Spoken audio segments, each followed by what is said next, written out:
오늘 크게 나누면 30장은 두 가지로 나누어져요. 하나는 이 야곱의 자녀들을 낳는 이 여인들을 볼 수 있고요. 또 하나는 이제는 내가 이 삼촌 집에서 오랫동안 살았는데 나이는 먹고 또 자식은 불어나고 그럴 내 것은 아무것도 없다.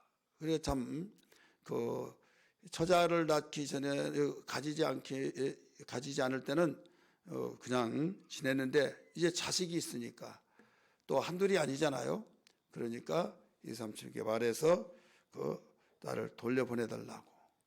그랬더니 나 더 있어달라 해서 그러면 조건이 있습니다. 해서 그 조건을 이루기 위해서 흥락하고 허락하고 결국 더 있게 되는 장면이 있게 되는 우리가 함께 읽었습니다. 이 뒤에 있는 것은 시간 관계상 말씀을 다 할 수 없고요. 이 문제는 뭐냐면 세상에 모든 사람 문제가 없는 사람 없죠. 다 문제가 있는데 각각 그 문제가 다를 뿐이지 어떤 문제든지 다 있다. 근데 그 문제가 크고 작은 문제가 있지만은 그 문제가 내가 볼 때는 상대방의 문제가 그럴 수 있지 뭐 아무것도 아니네 하찮게 여긴 사람이 있고 본인은 하찮게 여겼다고 하는 것이 얼마나 큰지 몰라요. 근데 큰 문제도 어떻게 하는데 뭐 다 그렇지 뭐 해결되겠지 하고 또 그냥 반응을 가볍게 여긴 사람이 있어요. 그래서 우리는 이 문제들을 우리가 좀 비춰볼 때 야곱의 가정 속에서 이 두 아내와 두 아내의 여종들이 있죠. 그래서 결국은 이 두 아내가 나엘이 자기에게서 생산할 수 없다는 걸 알고 그 여종을 아내로 야곱에게 내주죠. 아이를 낳았어요. 그러니까 또 자식을 4명이나 낳았던 이 아들도 레아도 또 경쟁하면서 이 몸종을 실바를 내줬어요. 그러면서 자기 남편의 아내로 첩으로 주었다 이거죠. 그러면서 아이를 낳아. 그래서 서로 막 누가 많이 낳냐 하는 격으로 자기가 못 낳으면 몸종을 들여보내서 아내께로 주면서까지 아이를 낳겠다 이거죠. 좀 지금 시대로 보면 우습기도 하고 참 경쟁도 그런 경쟁이 있나 이렇게 생각을 할 수밖에 없죠. 근데 한 가지 우리가 문제가 뭐냐면 레아 나엘 두 부인이죠. 야곱의 부인. 레아는 남편을 빼앗기는 문제가 있지만은 자식은 있고 한마디로 자식은 있는데 남편을 빼앗겼어요. 누구에게? 바로 나엘에게 빼앗겼어요. 자기 동생이죠. 근데 나엘은 남편을 차지했는데 자식이 없어요. 그래서 문제는 다르지만은 분명히 큰 문제다 이거죠. 자, 남편이 죽었으면 모르는데 남편이 살았어요. 살았는데 그것도 자기 동생이 때 빼앗겼다. 우리 성경 한번 볼까요? 우리 성경 15절 말씀 보세요. 15절. 리아가 그에게 이르되 네가 내 남편을 빼앗은 것이 작은 일이냐? 이렇게 나오죠. 작은 일이냐? 처음부터 야곱은 나엘을 사랑했죠. 그런데 이 삼촌이 우리 동네에서는 동생을 먼저 시집 보낼 수는 없다 해가지고 사진의 말도 하지 않고 아침에 일어나 보니까 원치 않았던 생각지도 않았던 큰딸인 언니인 레아가 자기 아내가 되어 있더라 이거죠. 그러니까 기분이 좋지 않죠. 그러나 어떻게 이미 결혼식하고 동네 사람 다 잔치하고 그랬는데요. 그래서 다시 7년을 보내면서 나엘을 얻었기 때문에 굉장히 나엘을 사랑하고 그러다 보니까 이 나엘은 자기 남편을 독차지하게 있는 거죠. 그러다 보니 여러분 남편 가진 사람이 빼앗겼다라고 생각할 때 그 여자의 심정이 어떻겠는가? 그게 문제죠. 근데 나엘은 언니가 그렇게 부러워했던 남편을 차지했으니까 행복해야 하잖아요. 그런데 자식이 없어요. 그래서 결국은 문제는 둘 다 있더라. 문제가 달랐을 뿐이지 문제가 있더라. 이때 사회에서 자식은 대열매요. 지금도 마찬가지지만 성경은 하나님 말씀이기 때문에 대열매요, 상급이요, 영광이라고 그랬어요.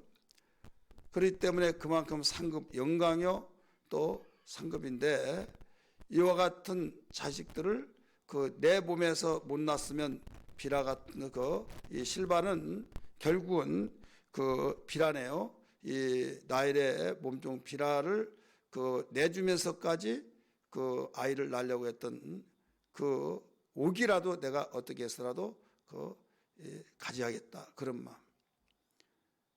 여기서 문제가 뭐라고 그랬어요?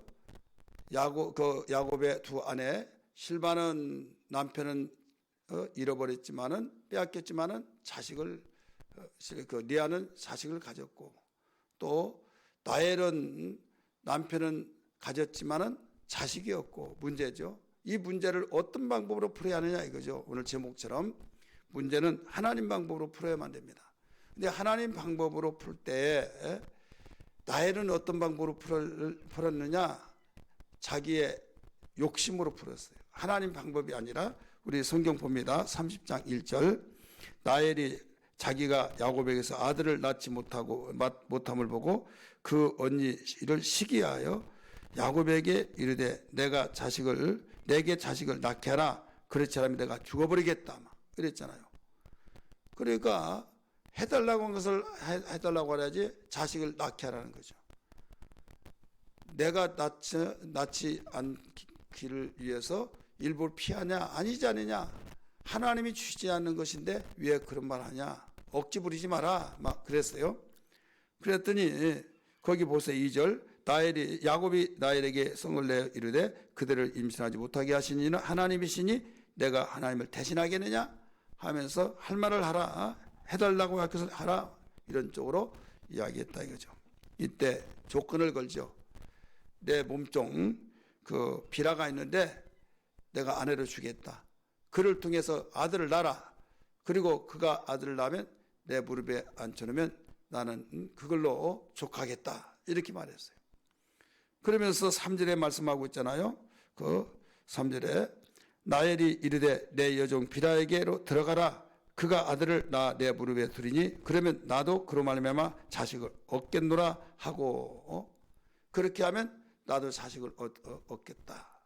이미 아들을 낳아줘서 내 종에서 났으니까 바로 그도 내 아들이고, 그러면 나에게 또 아들을 주실 것이다, 그거죠. 그래서 결국은 아들을 낳아요. 그 이름이 뭐예요? 단이죠. 여러분, 단을 요한계시록 보면 단지파가 나중에 빠집니다. 단지파가 굉장히 폭력적이고 그렇습니다.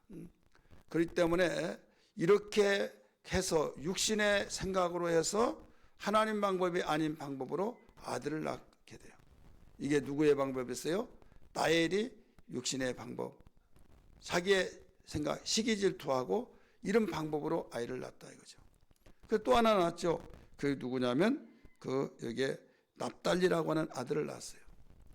그러니까 라헬의 성격은 어떤 성격이냐? 남자에게 굉장히 이 남자들이 호기심을 갖는, 한마디로 굉장히 남자의 이 마음을 읽고 또 센스 있고 또 활발하고 굉장히 여성다운. 근데 여기에 리아는 어떻습니까? 총이 없었더라. 그러죠. 총이 좀 여자의 매력은 떨어진 자. 그러다 보니까 처음부터 동생을 원했던 거예요. 그래 이 야곱은 보는 둘 다 똑같이 사랑할 수는 없잖아요.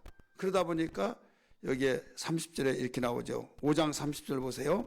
5장 30절. 야곱이 또한 라헬에게로 들어갔고 그가 야곱보다 라헬을 더 사랑하여, 이렇게 나오죠. 더 사랑하여.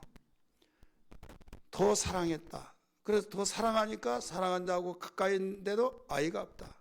자, 리아는 멀리 했어요. 결혼만 했을 뿐이지 다 빼앗겨서 여기에 같이 있을 수 있는 시간이 없었어요. 이때에 하나님이 얼마나 그 마음, 그 맺힌 마음이 있었을 거 아니에요.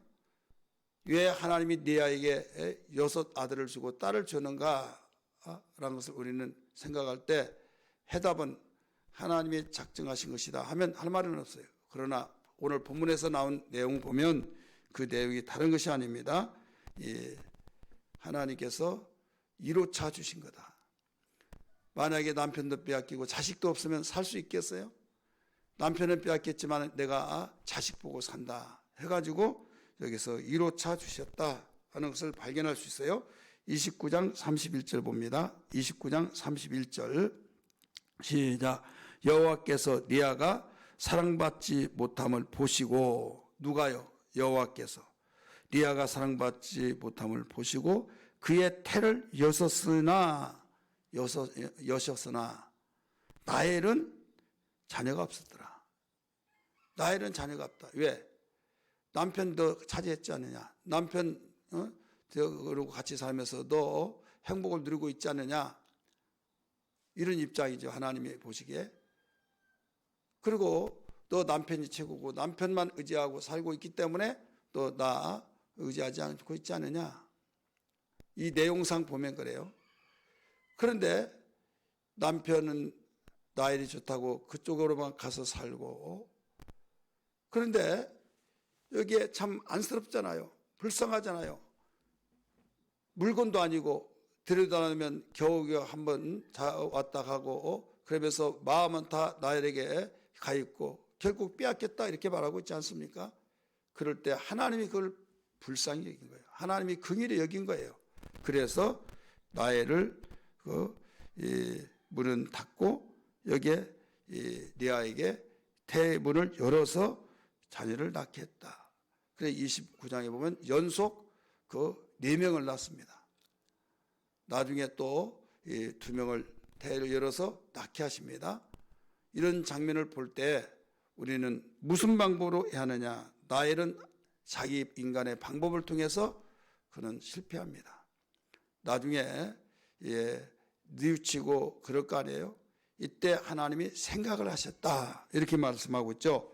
우리 성경 말씀 봅니다. 몇 절 말씀 보시고 하면 우리 30장 22절 말씀 봅니다. 하나님이 라헬을 생각하시니라. 하나님이 나를 생각하시니라. 이게 바로 하나님 방법이에요. 하나님이 일해 주셔야만 된다. 그럴 때 요셉을 낳습니다. 요셉을 낳고 마지막 죽을 무렵에 또 난산 때문에 결국 아이를 낳고 죽습니다. 오늘 여기서 알아야 할 것이 뭐냐면 라헬을 생각하신지라. 자기가 그렇게 몸부림치고 그렇게 아이를 가지려고 했지만 안 되더라. 하나님이 바로 생각하셔 주실 때만이 된다. 오늘 제목이 뭐예요? 문제 해결은 하나님 방법으로. 여러분, 우리는 크고 작은 문제가 각각 다르고 어떤 것은 내 영역에서 해결할 수 있고 어떤 것은 내 영역을 벗어나서 해결할 수 없는 문제들도 있어요. 라헬은 자기 영역을 벗어난 거예요. 그러면 하나님께 의지하고 하나님께 의지하면서 하나님 방법으로 풀어야 하는데 자기 방법으로 풀다가 결국은 경쟁이 되어지고 여기에 여러 가지 상황이 벌어지게 되죠. 오늘 우리가 적용하면서 어떻게 기도해야만 됩니까? 하나님, 문제가 이 땅에 살면서 없을 수는 없고 있게 되는데 문제를 두려워하거나 문제를 내 방법으로 풀어가려고 하지 않게 하시고 하나님 방법으로 풀어가게 도와주옵소서. 하나님 방법으로 풀어서 하나님이 일해 주셨고 하나님이 일하신 데는 능하지 못한 것이 없는 걸 믿습니다. 건강 문제든지 또 여러분 자녀 문제든지 때로는 이런 물질 문제든지 또 말 못하는 소갈이 가슴 문제든지 여러분 우리는 어떤 문제든지 어느 문제든지 다 문제가 있어요. 내 영역에서 벗어나면 이것은 내가 할 일이 아니라 모든 것을 하나님이 해결해 주셔야 된다. 그리고 내가 이건 할 수 있어 라고 한다 할지라도 결국은 하나님이 일해 주셔야만 될 것 같으면서도 안 되는 것이 이 문제예요. 우리의 살아가는 문제점이다 이거죠. 그래서 모든 문제는 하나님 방법으로 풀어가는 열쇠를 주셨사오니 이 믿음을 가지고 하나님 찾게 하여 주시고 이 문제를 가지고 하나님 의지하고 간구하게 도와주셔서 하나님이 긍휼히 여기시사 하나님이 생각해 주셔서 문제가 해결되게 하여 주옵소서. 우리 기도하는 아침 되기를 주의 이름으로 축원합니다.